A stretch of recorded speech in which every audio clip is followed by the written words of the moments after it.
Chapter 10? Chapter 10. All grown up. Helen was asked to give a public speech. Helen gave her first speech in Montclair, New Jersey. Annie was with her. Still Helen was scared. What if no one understood her? Helen spoke about her life. Her voice was not clear, but no one seemed to care. The audience loved her. Helen asked to give more speeches.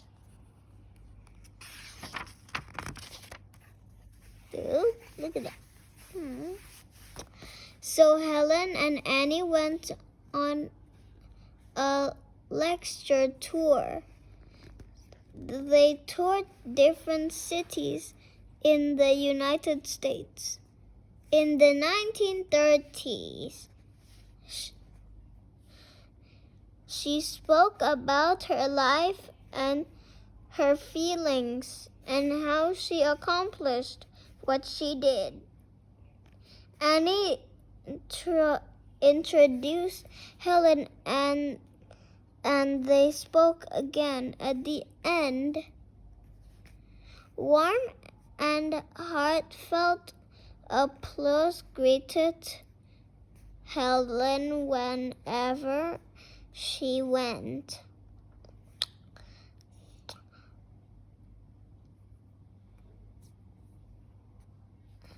Helen was so successful on stage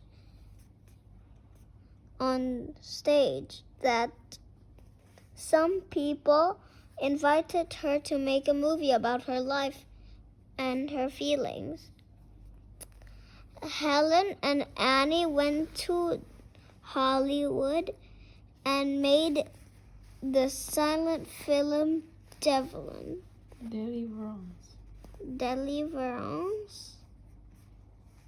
Deliverance. Annie and Helen dreamed of the money they'd make for the film. They hoped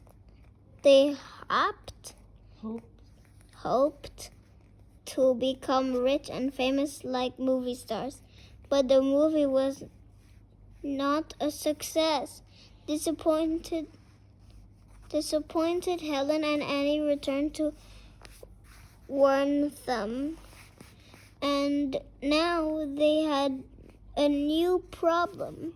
Annie's eyesight was falling, and Annie and John were separated. Annie was hurt over the failure of her marriage, and she feared she would go blind. The two rested.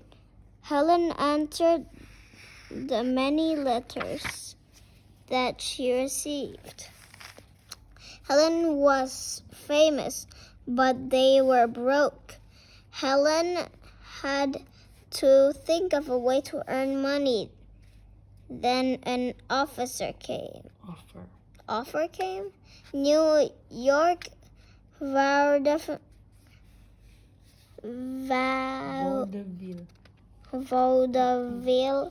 agents met with Helen and Annie. Vaudeville was a stage made up of a series of different acts. The agent discussed whether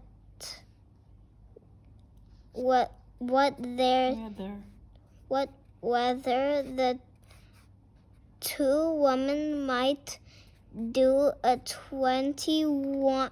20-minute act, but Helen and her teacher and Annie and Helen's friends did not like the idea.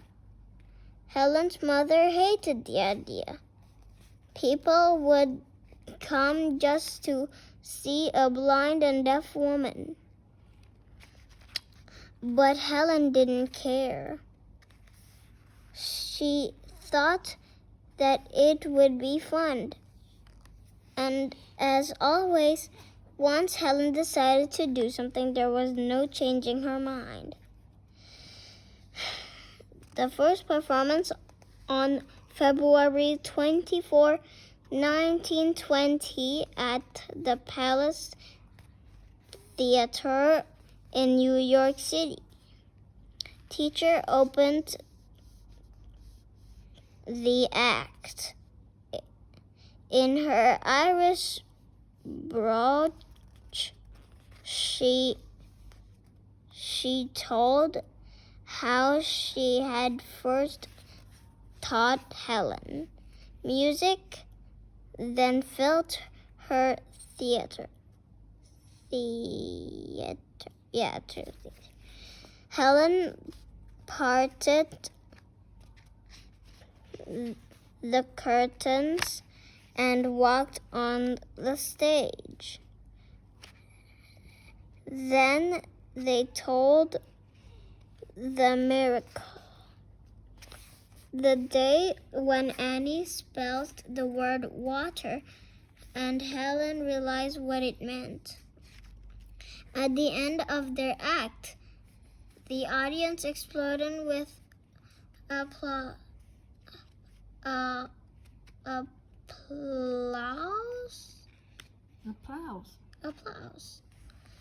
Helen had charmed them completely.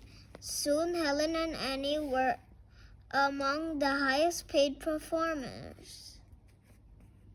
They earned up to $2,500 per week. Annie began to worry that people came to see if Helen would fall off the stage or make some of their mistakes.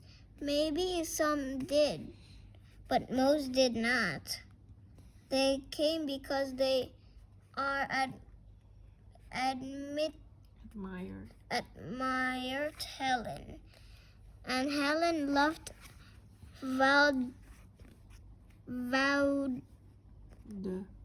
vaudeville. She liked talking to the other performers. She loved the smells backstage. Helen said that she felt like a part of a family. In 1924, Helen started a new job, one that was to last the rest of her life. The American Foundation for the Blind asked Helen to work for them. She should meet people, talk about the blind, and raise funds. Helen accepted. She felt that here was a way to help the blind everywhere. And so Helen became the ambassador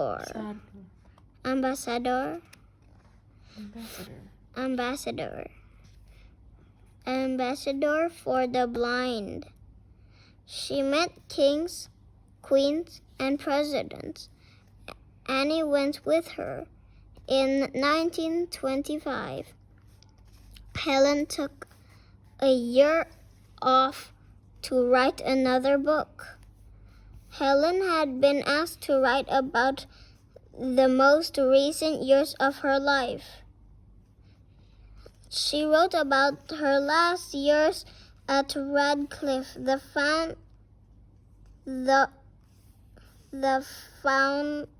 foundation for the blind and people in her life in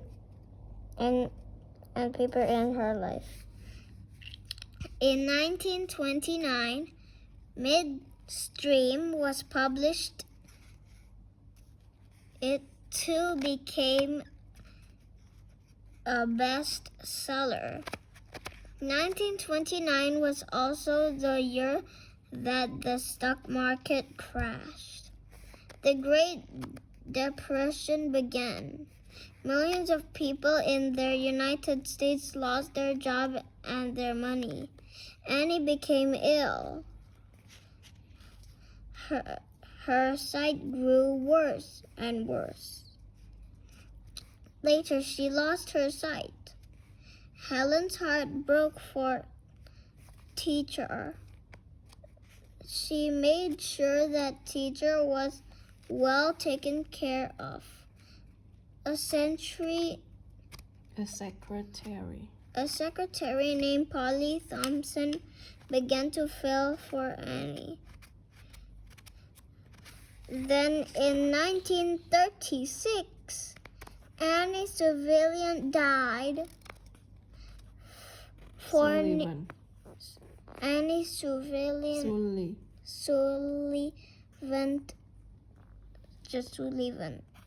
died for nearly 50 years.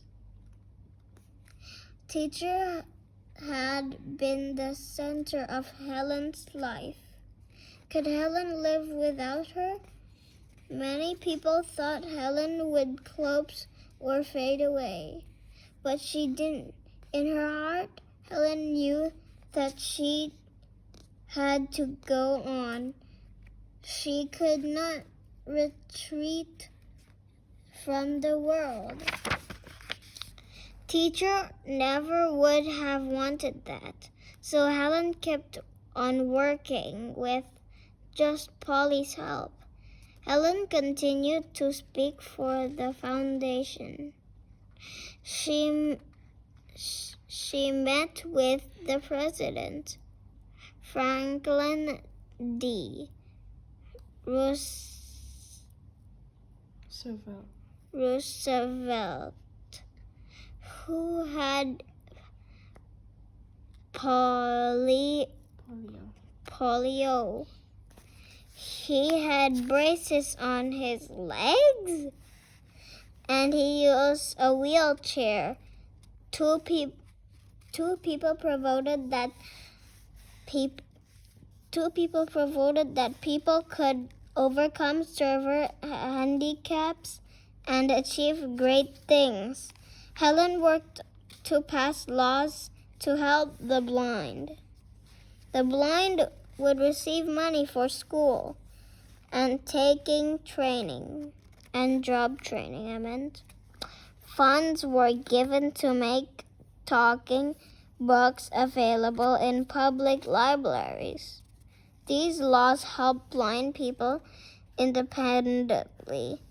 Helen toured Japan in the late 1930s. The Japanese people knew of Helen Keller, but many did not believe the stories about her. In the Japan, blind were treated very poorly. They received a little schooling or help from the government. Helen's tour changed that. Knowing that Helen loved dogs, the Japanese people gave her a beautiful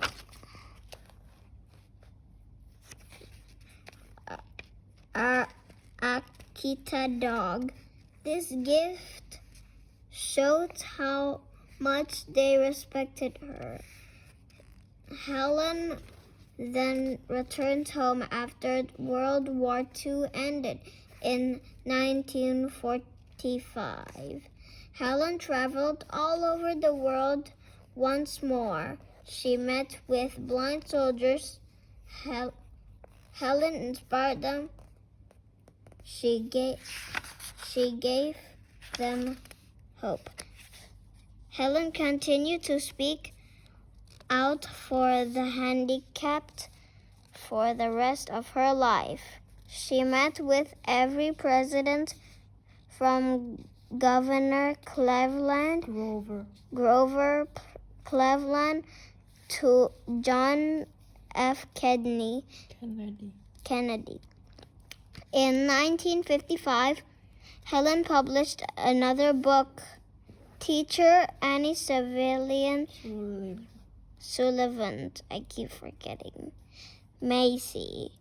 It was about her life of the person who had in many ways given Helen her life.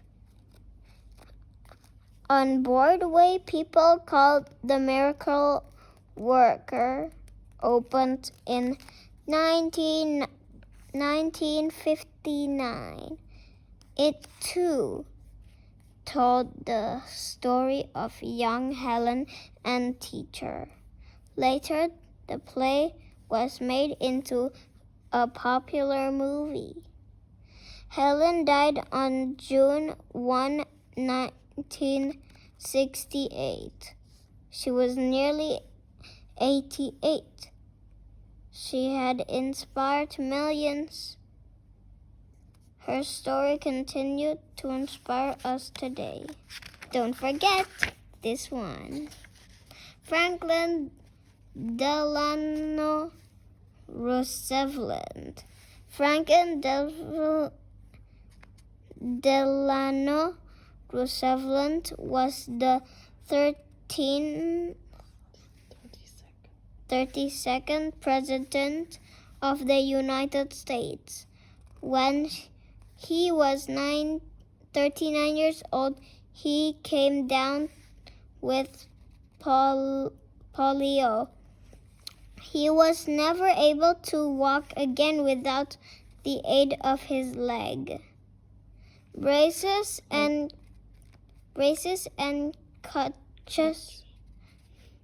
crutches, but his handicap did not stop him from being one of the greatest presidents. He took office during the Great Depression and started many government programs that pulled jobless people back to work. He also led the country during the Second World War.